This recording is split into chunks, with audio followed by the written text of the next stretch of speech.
On a street corner in Tucson, Arizona, undocumented migrants wait, hoping someone will offer them a few hours of work. Luis Velasquez is from Honduras. During the trip here, well, we saw a lot of ugly things. We came by train, and that was a dangerous journey. We saw gangs killing people for money. In the past 4 years under President Barack Obama, border security has been stepped up to keep unauthorized migrants from entering the U.S. There are more walls, more fences, more border patrol agents, and more deportations. Tighter security along the border means that migrants are now trying to cross using the most dangerous routes, like the ones that pass through this desolate stretch of Arizona desert. Researchers at the University of Arizona spent 3 years interviewing over 1,000 migrants deported from the U.S. We saw that people spend about 2 days walking at least in the desert, so an average of I think 2.3 days. And about 40% of people run out of food and water, and these are extremely harsh conditions.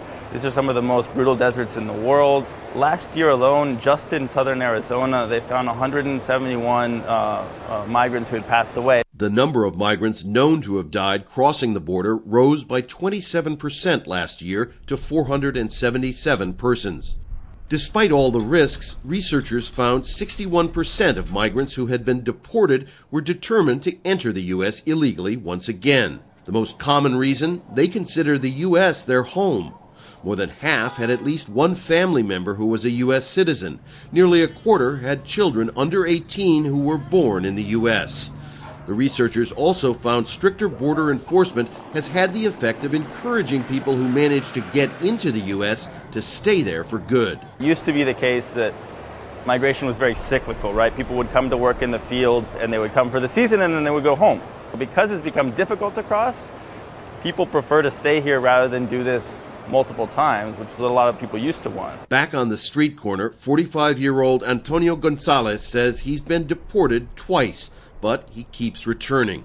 And he has a message for the politicians in Washington debating immigration reform. At the end of the day, we're all just human beings. The human reality beyond the political rhetoric. Rob Reynolds, Al Jazeera, Tucson, Arizona.